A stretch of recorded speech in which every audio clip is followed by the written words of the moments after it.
നമസ്കാരം. ഞാൻ മൊയ്തീൻ ഷാ വിഷനിലേക്ക് എല്ലാവർക്കും സ്വാഗതം.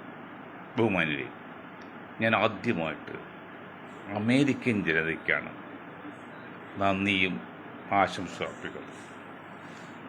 കാരണം സോണിയാഗാന്ധി ഇന്ത്യയിൽ ഇത്രയെല്ലാം പഴക്കവും തഴക്കമുണ്ടായിട്ട് ഒരു വാർഡ് പഞ്ചായത്ത് മെമ്പർ പോലും ആകാൻ പറ്റാതിരിക്കെ 4-5 വർഷത്തെ സീനിയോറിറ്റിയുള്ള മമതാനി ന്യൂയോർക്കിലെ മേയറായി തിരഞ്ഞെടുത്തു. അത് ഞാൻ വിശദമായിട്ട് പറയാം. അതിനു മുൻപായിട്ട് ഞാൻ ഈ തലസ്ഥാനം മധ്യകേരളത്തിൽ മാറ്റുമെന്ന് പറഞ്ഞ് സർവകക്ഷി യോഗത്തിന് വേണ്ടി ഞങ്ങൾ ഒരു ശ്രമം നടത്തിക്കൊണ്ടിരിക്കുകയാണ്. അത് ചില സാങ്കേതിക തടസ്സമുള്ളതുകൊണ്ട് അതിന് പകരമായിട്ട് സെക്രട്ടേറിയറ്റിൻ്റെ അനക്സ് മധ്യകേരളത്തിൽ, അതായത് കറുകുറ്റി ഭാഗത്ത് കുറേ സ്ഥലം കിടപ്പുണ്ട്, അവിടേക്ക് മാറ്റണം, കൊച്ചിയിലേക്ക് വേണമെന്ന് പറഞ്ഞൊരു ശ്രമം നടത്തിക്കൊണ്ട് അതിൻ്റെ കുറേ ഫ്ലെക്സുകളൊക്കെ വയ്ക്കുന്നുണ്ട്. അത് ഈ കഴിഞ്ഞ കുറേ നാളുകളായിട്ട് വ്യാപകമായിട്ട് നശിപ്പിക്കുന്ന പറഞ്ഞ ചില പ്രയോഗമുണ്ട്. ഞങ്ങൾക്കൊന്നും പറയാൻ പറ്റില്ല, ഞങ്ങൾ കൊച്ചു പ്രസ്ഥാനമല്ലേ. ഏതായാലും കലൂർ ഭാഗത്തെ ചില ഫ്ലെക്സുകൾ നശിപ്പിച്ചുകൊണ്ടിരിക്കുക. ഇതാദ്യമായിട്ട് രാഷ്ട്രീയക്കാരോട് പറയട്ടെ, ഞാൻ ഈ വരുന്ന തെരഞ്ഞെടുപ്പിൽ ഒന്നും മത്സരിക്കുന്നില്ല. വരുന്ന നമ്മുടേതുണ്ട് LB ലോക്കൽ ബോഡി ഇലക്ഷൻ, തദ്ദേശ സ്വയംഭരണ സ്ഥാപന തെരഞ്ഞെടുപ്പിൽ ഒന്നിലും നമ്മൾ മത്സരിക്കുന്നില്ല. ദയവ് ചെയ്ത് അത് ഓർത്ത് എൻ്റെ ഫ്ലെക്സ് കരുതി കൂട്ടി നശിപ്പിക്കരുതെന്ന് വിനീതമായി അഭ്യർത്ഥിക്കുക. മറ്റൊന്ന്, ഈ അമേരിക്കക്കാരെ കുറിച്ച് പറയുമ്പോഴേ, ഒരു പുരുഷൻ നന്നായി, ഒരു വ്യക്തി നന്നായി, ഒരു സ്ത്രീ നന്നായി, ഒരു സമൂഹം നന്നായി എന്നുള്ള ഒരു ഫിലോസഫി ഉണ്ട്. അതുപോലെ അമേരിക്കൻ ജനത ലോകത്തിൽ മാതൃകയാണ്. ചന്ദനം വളരും ഗംഗതൻ കരയിൽ കാഞ്ചന മരവും വളരുമെന്ന് കവി പറഞ്ഞ പോലെ ഈ ട്രംപ് പോലെയുള്ള ആ വികൃത വിഡ്ഢി രൂപങ്ങൾ വന്നിട്ട് അടുത്ത കാലത്താണല്ലോ. അതിനു മുൻപ് John F Kennedy, Abraham Lincoln, എത്ര മഹാരഥന്മാർ ജനിച്ച് ജീവിച്ച് വളർന്ന ഒരു രാജ്യമാണ് അമേരിക്ക. നിങ്ങൾക്കൊരു കെയർ സംഘടന, ലോകത്ത് പട്ടിണി കിടക്കുന്ന കോടിക്കണക്കിന് വിദ്യാർത്ഥികളുടെ കെയർഫിൽ രക്ഷകർത്താക്കൾക്കും ഗോതമ്പ് പൊടി അല്ലെങ്കിൽ അതുപോലെ ഇത് കൊടുത്തിട്ടുണ്ട്, പാൽപ്പൊടിയൊക്കെ ഇട്ട് കോടിക്കണക്കിന് ജനങ്ങൾക്ക് ലോകത്ത് പല രാജ്യങ്ങളിലും. ഞാൻ ജനിച്ചു കഴിഞ്ഞാൽ ചെമ്പ്രയ്ക്ക് മേച്ചിരി മുളക് കുഗ്രാമത്തിലാണ്. അവിടെ സ്കൂളിൽ ഹെഡ് മാസ്റ്റർ എൻ്റെ അമ്മാവനായിരുന്നു, മുഹമ്മദ് സാറ്. അവിടെ വരെയും കൊടുത്തിട്ടുണ്ട്. അതിൽ നിന്ന് കുറച്ചൊക്കെ വീട്ടിൽ കൊണ്ടുവന്നുണ്ടാക്കുമ്പോൾ നമുക്ക് ഉണ്ടാക്കി കഴിച്ചിട്ടുണ്ട്. അന്ന് എന്ത് ദാരിദ്ര്യമായിരുന്നു. അത് നമ്മൾ ഹോട്ടലിൽ കയറി കഴിഞ്ഞാൽ ഒരു ചപ്പാത്തി തരും, പിന്നെ ഒരു ചോറ് തരും. അത്ര ബുദ്ധിമുട്ടായിരുന്നു ഭക്ഷ്യസാധനങ്ങൾക്ക്. അതാ 48-40 കാലഘട്ടത്തിൽ കൽക്കട്ടയിൽ തുടങ്ങിയ ഭക്ഷ്യക്ഷാമം അത് തുടർന്ന് ഒരു 59, 60, 58 കാലത്തിലേക്കാണ് ഈ സംഭവം. അപ്പം അതുകൊണ്ട് അമേരിക്കൻ ജനത അന്നും ഇന്നും എന്നും ലോകത്തിൽ മാതൃകയാണ്. പക്ഷെ അതിനെ ചൂഷണം ചെയ്തുകൊണ്ട് ഒരു പിടി സമ്പന്ന വർഗങ്ങൾ, വരേണ്യ വർഗങ്ങൾ, അല്ലെങ്കിൽ സവർണ വർഗങ്ങൾ ലോകത്ത് ചൂഷണം ചെയ്ത് ജനങ്ങളെ കൊന്നുകൊണ്ടിരിക്കുകയാണ്. ഇതിപ്പോൾ 1,00,000 ടണ്ണായിട്ട് ഇന്ധനം നിറച്ചു പോയ ഒരു ചരക്ക് വിമാനം അമേരിക്കയിൽ വീണ് കുറേയധികം ആൾക്കാർ മരിച്ച് കുറേ പ്രദേശമൊക്കെ കത്തിക്കൊണ്ടിരിക്കുകയാണ്. അങ്ങനെ പ്രകൃതി പല രീതിയിലും അമേരിക്ക അത്ര കണ്ട് ദ്രോഹിക്കുകയാണ്. അവരുടെ ബുദ്ധിയും അവരുടെ സമ്പത്തും ഉപയോഗിച്ച് ദരിദ്ര രാജ്യങ്ങളിൽ ഇല്ലാത്ത പ്രശ്നമുണ്ടാക്കി ആൾക്കാർ കൊന്നുകൊണ്ടിരിക്കുകയാണ്. ആ നെറികെട്ട പ്രവൃത്തിക്ക് ലോകമല്ല, ഈ പ്രകൃതി കൊടുക്കുന്ന ശിക്ഷയാണ് ഈ പ്രതിക്ഷോഭങ്ങൾ. എത്ര നാളെ ഈ വെള്ളപ്പൊക്കം, വരൾച്ച, തീപിടുത്തം, മറ്റു പോകും, അങ്ങനെ എത്ര സംഭവങ്ങൾ. ഏതായാലും ഒരു കാര്യത്തിൽ സമാധാനിക്കും. മമതാനി അങ്ങനെ ന്യൂയോർക്കിൻ്റെ മേയറായി 51% വോട്ട് നേടി. 3 പേര് മത്സരിച്ചിൽ 51% എന്ന് പറയുമ്പോൾ വളരെ കൂടുതൽ തന്നെയാണ് കിട്ടി. അത് നമ്മൾ സപ്പോർട്ട് ചെയ്യേണ്ടത് അമേരിക്കയിലെ ജനങ്ങളെയാണ്. ഒരു മടുത്തു, ഈ ട്രംപിൻ്റെ കുറേ വർഷത്തെ ഭരണം കൊണ്ട് മടുത്തു. അത് തന്നെയല്ല, ഈ ട്രംപ് 2ാമത് അധികാരം കയറിയിട്ട് മാസങ്ങളായിട്ടുള്ളൂ. എന്നിട്ട് അതിനിടയിൽ അമേരിക്കയിലെ ജനലക്ഷങ്ങൾ തെരുവിലിറങ്ങിയിട്ടുണ്ട്. നമ്മുടെ കൊച്ചു ഇന്ത്യയിൽ നമ്മുടെ ഇന്ത്യയിൽ മോഡി കയറിയിട്ട് 3 വർഷം 3 ടൈം കഴിഞ്ഞില്ലേ? 2 ടൈം കഴിഞ്ഞ് 3ാമത്തെ ടൈമാണ്. ഒരു 1000 പേര് പങ്കെടുത്ത് ഏതെങ്കിലും സ്ഥലത്ത് ഒരു കർഷക സമരം ഉണ്ടായിട്ടുണ്ട്, അത് ഞാൻ മറക്കുന്നില്ല. ഒരു മോഡിക്കെതിരെ ഒരു സമരം ചെയ്തിട്ടുണ്ടോ? അതിനുള്ള ധൈര്യമുണ്ടോ ഇവിടെ നമ്മുടെ പ്രതിപക്ഷത്തിന്, നമ്മുടെ ഇന്ത്യക്കാർക്ക്? അപ്പം അതൊക്കെ വെച്ച് നോക്കുമ്പോഴും അമേരിക്കക്കാരെ സംബന്ധിച്ച് ജനാധിപത്യത്തിൻ്റെ ഈറ്റില്യമാണ് എന്ന് പറഞ്ഞാൽ യാതൊരു സംശയമില്ല. ലോകത്തെ ഏറ്റവും വലിയ ജനാധിപത്യ രാജ്യം അമേരിക്കയാണ്, ഏറ്റവും വലിയ ജനാധിപത്യ രാജ്യമാണ് ഇന്ത്യ. അത് ഇന്നും അവർ നിലനിൽക്കാണ്, അതിൻ്റെ മൂല്യങ്ങൾ ഒപ്പുണ്ട്. ഇപ്പോൾ ഫണ്ട് കൊടുക്കൂല എന്ന് പറഞ്ഞ് നമ്മുടെ ട്രംപ്. പക്ഷേ അമേരിക്കൻ സുപ്രീം കോടതിയൊക്കെ കുറച്ചുകൂടിയൊക്കെ ജനകീയമാണ്, കുറച്ചുകൂടിയൊക്കെ വളരെ ന്യായമാണ്. ആ സായിപ്പന്മാർ നമ്മൾ പലതും ചില കുറ്റം പറയെങ്കിലും പക്ഷെ പല കാര്യങ്ങളിലും സായിപ്പന്മാർ ലോകത്തിൽ മാതൃക തന്നെയാണ്. അപ്പം അതിൽ കൊച്ചി മേഖലയിൽ ഈ തുറമുഖത്ത് പണിയെടുക്കാൻ വേണ്ടി അന്യദേശത്ത് വന്ന കൾച്ചറില്ലാത്ത ആൾക്കാരുടെ അവർ ഗ്രൂമുണ്ട്, അവർക്ക് അലമ്പുകൾ. പക്ഷെ അല്ലാത്ത അവിടുത്തെ പൂർവികരുണ്ട്, പക്ക മനുഷ്യത്വമുള്ളവരും നല്ല സ്വഭാവമുള്ള ആൾക്കാർ, പുലിയത്തുള്ളവർ. അതുകൊണ്ട് കൊച്ചിക്കാരിലും മോശം പറയാൻ പറ്റുമോ? അതുപോലെ അമേരിക്കയിലും മോശമൊന്നുമില്ല, അത് അങ്ങനെ ചെയ്യുകയാണ്. ഇപ്പോൾ ഒരു കാര്യം പറയാതിരിക്കാൻ വയ്യ, അന്ധമായ പാർട്ടി സ്നേഹം, അന്ധമായ പാർട്ടി വിരോധം, ഇതൊന്നും നമുക്ക് പാടില്ല. പ്രശ്നാധിഷ്ഠിതമായിരിക്കണം. ഇപ്പോൾ ശശി തരൂരിനെ കുറിച്ച് പല പോരായികയും പറയുന്നുണ്ട്, സമ്മതിക്കാം. അദ്ദേഹത്തിന് അങ്ങോട്ട് വിദേശത്ത് വന്നിട്ട് ഉടനെ സ്ഥാനം കൊടുത്ത് 4 പ്രാവശ്യം MP ആക്കി കോൺഗ്രസ് ചെയ്ത് തെറ്റാണെന്ന് സമ്മതിക്കുന്നത്. പക്ഷെ അദ്ദേഹം ഒരു കാര്യത്തിൽ നമുക്ക് സപ്പോർട്ട് ചെയ്യിക്കാൻ പറ്റില്ല, അത് ഈ കുടുംബാധിപത്യം, ഈ പാരമ്പര്യവാദം, അതൊന്നും ശരിയല്ലെന്നേ. ഇപ്പം മുലായി എടുത്താലും ലാലു എടുത്താലും സ്റ്റാലിൻ എടുത്താലും ഇവിടെ ശിഹാബ് തങ്ങൾ എടുത്താലും ഈ കുടുംബ പാരമ്പര്യം ഇത് കുടുംബ സ്വത്ത് പങ്കിടുന്നതാണോ? കുടുംബ സ്വത്ത് പങ്കിടാണെങ്കിൽ ഓക്കെ, അല്ലെങ്കിൽ ചില സാമുദായിക സംഘടന ആത്മീയതാണെങ്കിൽ ചിലപ്പോൾ പാരമ്പര്യമായിട്ട് അച്ചടക്ക് പോയായിരിക്കും. പക്ഷെ ജനാധിപത്യ രാഷ്ട്രീയത്തിൽ ഈ പാരമ്പര്യം അത് ഘടകമെല്ലാം കൊടുക്കാനും പാടില്ല. അതിന് പുകഴ്ത്തി ചിലർ അന്ധമായിട്ട്. ഇപ്പോൾ ഒരു കാര്യം പറയാം, ഇത്തവണ ഈ വരുന്ന ഏതാനും ദിവസങ്ങൾക്കുള്ളിൽ നടക്കുന്ന ബീഹാർ ഇലക്ഷനിൽ രാഹുൽ ഗാന്ധി നയിക്കുന്ന, ലാലുവിൻ്റെ മകൻ നയിക്കുന്ന ആ കക്ഷിക്ക് ഭരണം കിട്ടിയില്ലെങ്കിൽ ഇവരെല്ലാം തെരുവിൽ ഇറങ്ങിയാൽ തല്ലി ഓടിക്കണം. കാരണം അത്രയ്ക്ക് അനുകൂലമായ ഘടകം ഉണ്ടായിട്ടുണ്ട്. ബീഹാറിൽ ഇന്ത്യ മുന്നണിക്ക് അല്ലെങ്കിൽ പ്രതിപക്ഷ മുന്നണിക്ക് ഭരണം കിട്ടാനുള്ള എല്ലാ അനുകൂല ഘടകം ഉണ്ടായിട്ടും നേടിയെടുക്കാൻ പറ്റിയില്ലെങ്കിൽ ഈ പപ്പു യാദവിനെയും മറ്റേ ലാലുവിൻ്റെ മോനെയൊക്കെ ഉണ്ടല്ലോ തെരുവിലിട്ട് തല്ലണം, തെരുവിലിട്ട്. കാരണം എന്താണ്? അവിടെയാണ് പറയാൻ കാരണം, നമ്മുടെ ജയപ്രകാശ് നാരായൺജി പറഞ്ഞേ കോൺഗ്രസിനെ താഴെ ഇറക്കാൻ വേണ്ടി ബാക്കി എല്ലാവരും സഖ്യം ഉണ്ടാക്കുക എന്ന് അദ്ദേഹം പറഞ്ഞാണ് പാർട്ടി ഉണ്ടാക്കി ഭരണം കത്തി കയറിയത്. അദ്ദേഹം ഒരു കാര്യം പറഞ്ഞ്, രണ്ടാമത് കാര്യം പറഞ്ഞ് ഞാൻ ഒരു സ്ഥാനം വഹിക്കില്ലെന്ന്. ആ മാതൃക നമുക്ക് എന്തുകൊണ്ട് എടുക്കാൻ പറ്റില്ല? ആ മാതൃക എടുക്കാത്ത ഒറ്റക്കാരനെ ഈ പപ്പു യാദവും പിന്നെ പപ്പു മോനും ഈ അഖിലേഷിലത്തെ തേജസ്വിയൊക്കെയാണ് ബുദ്ധിയില്ലാത്ത. അതുകൊണ്ട് ഞങ്ങൾ പറയുന്നു, ഇന്ത്യയിലെ ജനങ്ങൾ പറയുന്നു, ബീഹാറിലെ ജനങ്ങൾ പറയുന്നു, ഈ വരുന്ന അസംബ്ലി ഇലക്ഷനിൽ പ്രതിപക്ഷത്തിന് ജയിക്കാനുള്ള എല്ലാ സാഹചര്യവും അനുകൂലമാണ്, ജയിച്ചിരിക്കണം. എന്നിട്ടും ഭരണം കിട്ടുന്നില്ലെങ്കിൽ ഈ നേതാക്കളെയൊക്കെ തെരുവിലിറങ്ങുമ്പോൾ കല്ല് വെച്ചറിയണം. ഈ കുടുംബാധിപത്യവും വംശാധിപത്യവും തറവാട്ടിത്വം ഒക്കെ മാറിയിട്ട് എന്ത് ന്യായമാണത്? അതല്ലേ മനസ്സിലാകുന്നത്.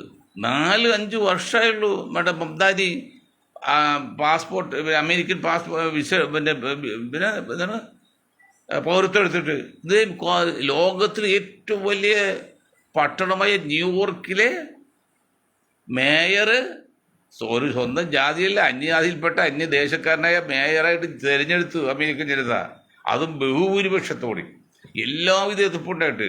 ലോകത്തിലെ ഏറ്റവും വലിയ കോടീശ്വരന്മാർ അധിവസിക്കുന്ന പട്ടണമാണ് ന്യൂയോർക്ക്. അവരെല്ലാം കോടിക്കണക്കിന് ഡോളർ മുടക്കിയിട്ടും അവിടുത്തെ ജനത ഇദ്ദേഹത്തെ തിരഞ്ഞെടുത്ത്.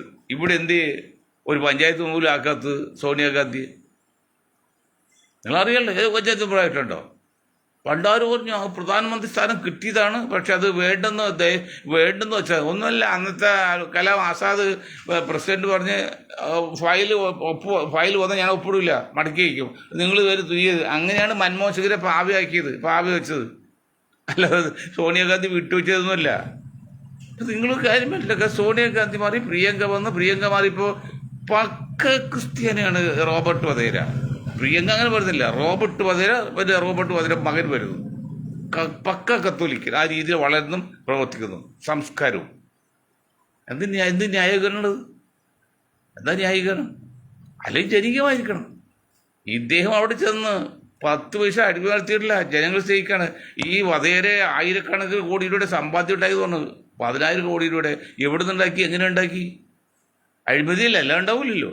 അല്ലാതെ ഡൽഹിയിൽ ഒരു ഏതാണ് ഈ പിച്ചള വിൽക്കുന്ന ഒരു കടയുണ്ടായുള്ളൂ, അപ്പനും മോനും ഒന്നുമില്ല. പിന്നെ സ്വന്തമായിട്ട് കൊന്തയാണ്, അല്ലെങ്കിൽ കുരിച്ചും. ഇന്നിപ്പോൾ 10,000 കോടിയുടെ സ്വത്തിന് ഉടമയെന്ന് ഏതാനും വർഷം കൊണ്ട്, 10-12 വർഷം കൊണ്ട്. ഇവിടെ നിന്നുണ്ടായി പണം ആര് കെയർഫുൾ ഉണ്ടാക്കി? അവിടെയാണ് പഞ്ചായത്ത് മെമ്പറിലാകത്ത്. ഇപ്പോൾ പറ്റി വന്നിട്ട് വയനാട് വന്ന് വധേരക്ക് നിൽക്കണം. അത് കഴിഞ്ഞാൽ അടുത്ത ഇലക്ഷൻ പിന്നെ മകന് പ്രായവത്യവും മകനും ആകണം. അവിടെ മുസ്ലിം സമുദായത്തിൽ കിട്ടേണ്ട ഒരു സീറ്റാണ് പാർലമെന്റിലേക്ക്, അത് കളഞ്ഞ്. അങ്ങനെ ഓരോന്നും ഒതുക്കിക്കൊണ്ടിരിക്കുകയാണ്. ഇപ്പം കോൺഗ്രസ്സായിട്ട് വീട്ടിൽ പറയണം, ട്രിവാൻഡ്രത്ത് സീറ്റ് പോലും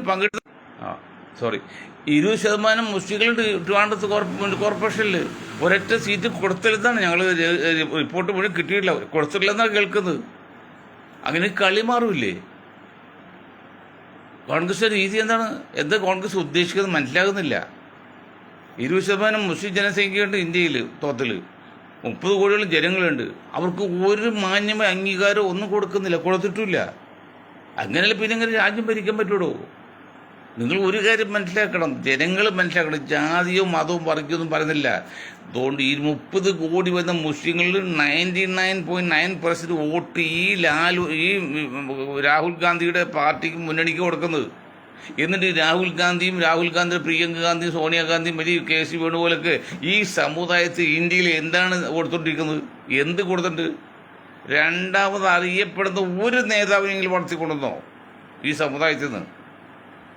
എല്ലാവർക്കും വേണമല്ലോ, എല്ലാവർക്കും അവകാശം കിട്ടട്ടെ, തുല്യനീതി വേണ്ടേ?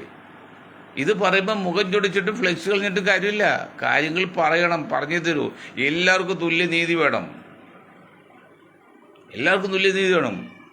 ഇത് പാരമ്പര്യമായിട്ട് അച്ചമെച്ചാൽ കോൺഗ്രസ്സിന് പറ്റുന്ന ഏറ്റവും വലിയ ഒരു പോരായ്മ മാത്രമല്ല, വൃത്തികേടാണ്.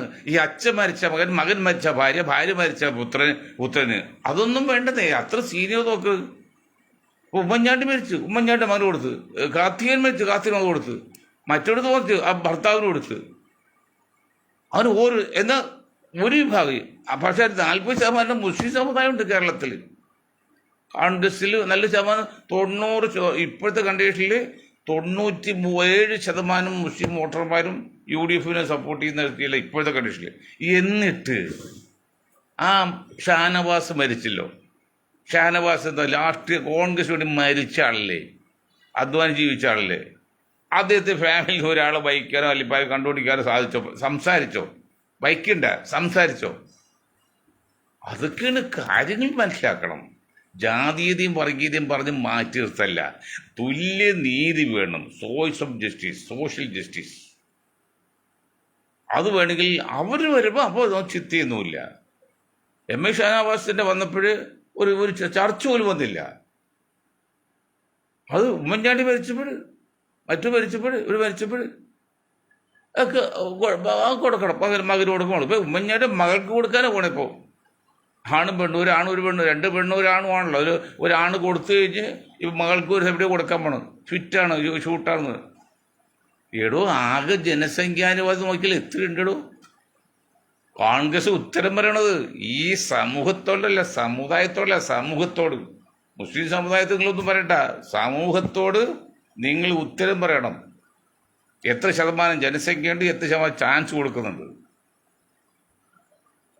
ദളിതുകൾക്ക് ആ റിസർവേഷൻ ഇല്ലെങ്കിൽ ഞാൻ ഒരു കാര്യം പറയാം. KR നാരായണൻ എന്ന് പറയുന്ന ആൾ വിശ്വപൗരനാണ്. ഇസിഡാർ ബൂട്ടുമാണ് വിശ്വപൗരൻ. രണ്ട് പൗരത്വമുള്ളവർക്ക്, ഇരട്ട പൗരത്വമുള്ള ആൾ. ആ കെ ആർ നാരായണൻ ഇന്ത്യയിലെ അന്നത്തെ ഏറ്റവും വലിയ പാർട്ടിയായ ഇന്ത്യൻ നാഷണൽ കോൺഗ്രസിൽ നിന്നിട്ട് കൂടി ഒറ്റപ്പാലം റിസർവേഷൻ സീറ്റിൽ നിന്നാണ് ജയിപ്പിക്കാൻ പറ്റുള്ളൂ. ഈ കരുണാന് പോലും ഒറ്റപ്പാലം റിസർവേഷൻ സീറ്റിൽ. അപ്പോൾ ഇവിടുത്തെ ദളിത് വിഭാഗങ്ങളിൽ നിങ്ങൾ ബുദ്ധിയിട്ട് ചിന്തിക്കുക. കെ ആർ ഖാനേക്കാൾ വലിയ അംബേദ്കർക്ക് ശേഷം ഇന്ത്യ അറിയപ്പെട്ട ഒരു ഏറ്റവും വലിയ ദളിത് നേതാവ്, ദളിത് ബുദ്ധിജീവിയായിരുന്നു കെ ആർ നാരായണൻ. നേതാവ് എന്ന് പറയാൻ പറ്റില്ല, പൊളിറ്റീഷ്യനല്ലേ. അദ്ദേഹത്തിന് ഇന്ത്യൻ നാഷണൽ കോൺഗ്രസ് നിന്നിട്ട് കൂടി സീറ്റ് ഒറ്റപ്പാലം റിസർവേഷൻ സീറ്റിൽ നിന്നാണ്, ഒരു ജനറൽ സീറ്റിൽ നിന്നാൽ ജയിപ്പിച്ചെടുക്കാൻ ധൈര്യമില്ല, വോട്ടിയില്ല. അങ്ങനെയെങ്കിൽ ദളിത് നേതാക്കൾ, ദളിത് പ്രവർത്തകർ നിങ്ങൾ ചിന്തിക്കണം. അങ്ങനെയെങ്കിൽ ഈ റിസർവേഷൻ സമ്പ്രദായം ഇല്ലെങ്കിൽ ഒരൊറ്റ ദളിത് അസംബ്ലി കാർഡോ പാർലമെന്റ് വേണോ? കാണോടോ? ചിന്തിക്കണം. ഞാൻ പറഞ്ഞല്ലോ 20% ഏതാണ്ടുണ്ട്. അതിൽ 120, 130 എം പിമാരുണ്ടെന്ന് ദളിതുകൾക്ക്. അത്രയും ജനസംഖ്യയുടെ മുസ്ലിങ്ങൾ എത്രയുണ്ട്? 20 താഴെയായി. എന്താ കാരണം? റിസർവേഷൻ ഇല്ല. അപ്പോൾ മുസ്ലിം സമുദായത്തെ ഒതുക്കുന്ന കാര്യത്തിൽ എല്ലാവരും ഏകകണ്ഠമായിട്ടിരിക്കും. അറിഞ്ഞും അറിയാതെയും തന്ത്രമായിട്ടും നോക്കണം. ഏതെല്ലാം രീതിയിൽ അവർ ഒതുക്കാൻ പറ്റും ഒതുക്കിയിട്ടില്ല. ഇനി അത് വേണ്ട. അത് പറയുന്ന അംബേദ്കർ പറഞ്ഞു വെച്ച് അവസാനം കാൻഷാൻ പറഞ്ഞു, ഇപ്പം മൊയ്തീൻ ഷാ പറയുന്നു, ഞങ്ങളുടെ വോട്ടിൽ നിങ്ങളുടെ ഭരണം വേണ്ടെന്ന്. ഇതൊരു കൊച്ചു മുദ്രാവാക്യമല്ല. ഇത് ചെറിയ സംഭവമല്ല. ഇന്ത്യയിൽ വലിയ മാറ്റങ്ങൾക്ക് നിദാനം കുറിക്കുന്ന ഒരു വലിയ ഫിലോസഫിയാണ് ഇപ്പോൾ പറഞ്ഞത്. ഞങ്ങളുടെ വോട്ടിൽ നിങ്ങളുടെ ഭരണം വേണ്ടെന്ന്. അത് ഉമിക്ക് തീ പിടിക്കും പോലെയാ. നീറിക്കും. അങ്ങനെ നീർന്ന് വരും. അങ്ങനെ വന്ന ഇത് ജനങ്ങൾക്ക് ഒരു മാന്യമായ മാതൃകാപരമായ ഒരു രീതിയായിട്ട് വലിയ ഇന്ത്യയിൽ വരും. പിന്നെ അന്ധമായ സംഘവിരോധം ഞങ്ങൾക്കില്ല. അത് ഞാൻ പറഞ്ഞുതരാം. കാരണം അത് ഫിലോസഫിയാണ്. സംഘപരിവാർ RSSകാരിൽ നല്ലൊരു ശതമാനം പിന്നോക്ക ദളിതുകളാകും. പിന്നെ ഞങ്ങൾക്ക് ആരെങ്കിലും ഏതെങ്കിലും ഒരു പാർട്ടിയെ കഴിഞ്ഞ ഒരു സംഘടനയൊക്കെ ആരെങ്കിലും ആ ശത്രു ഉണ്ടാവുമല്ലോ. ഞങ്ങൾക്ക് ഒരേ ഒരു ശത്രു ഉള്ളൂ. അത് RSSO അല്ലെങ്കിൽ BJP അല്ല. അത് ഇവിടുത്തെ സവർണ ഫാസിസ. സവർണരും അല്ല. അയ്യോ, എത്രയോ മാന്യന്മാർ, ശാസ്ത്രി പോലെ അല്ലെങ്കിൽ നമ്മുടെ പ്രസിഡന്റ് ഒക്കെ പോലെ എത്ര മാന്യമായ ആൾക്കാർ സവർണ വിഭാഗത്തിൽപ്പെട്ട്. അത് അവരോട് നമുക്ക് യാതൊരു ഇഷ്ടക്കുറവില്ല. അവർ നമ്മളെ ബഹുമാനിക്കുകയും ആദരിക്കുകയും ചെയ്യണം. ആരാധിക്കില്ല, ആദരിക്കണം. പക്ഷെ സവർണ ഫാസിസം ഒന്നുണ്ട്. അവരാണ് നമുക്ക് നോട്ടം പൊള്ളിച്ച് നമ്മുടെ ചത്തോയി കാണുന്നുള്ളൂ. അല്ലാതെ സംഘപരിവാറിൻ്റെ പോലും ഇല്ല. എന്നുകൊണ്ടറിയോ? സംഘപരിവാറിൻ്റെ ബേസ് ഇവിടുത്തെ 90% പിന്നോക്ക ദളിതുകളാണ്.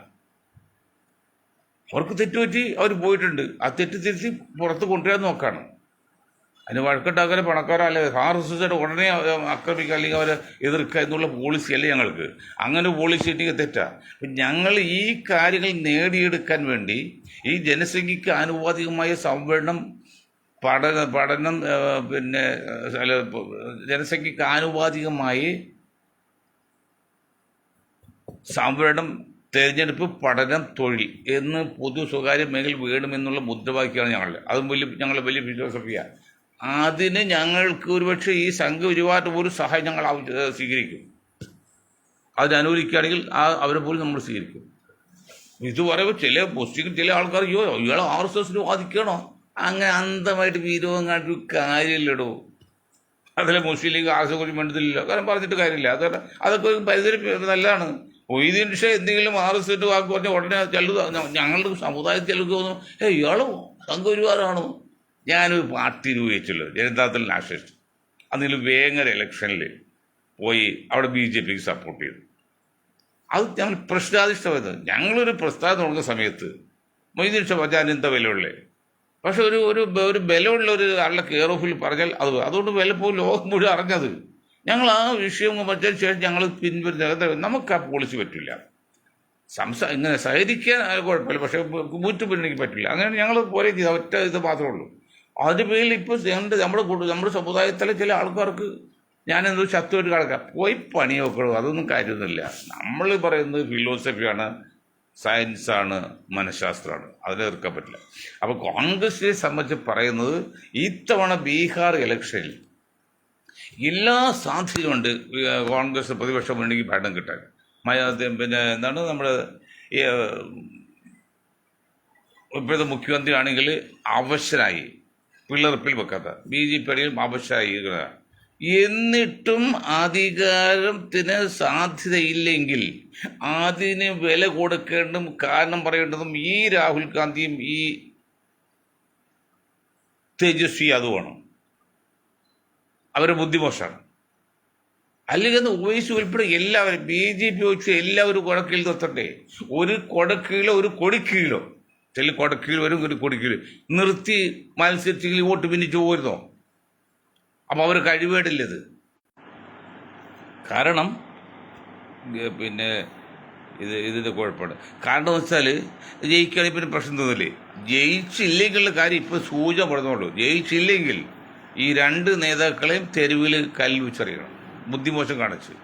ബുദ്ധിയില്ലെങ്കിൽ ബുദ്ധിയുള്ളവർ ചോദിക്കരുത്, ഉപദേശം ചോദിക്കുക, ഒരു കുഴപ്പമില്ല. അല്ലെങ്കിൽ അറിവ് വിവരമുള്ള ചോദിക്കുക, ചെയ്തില്ല.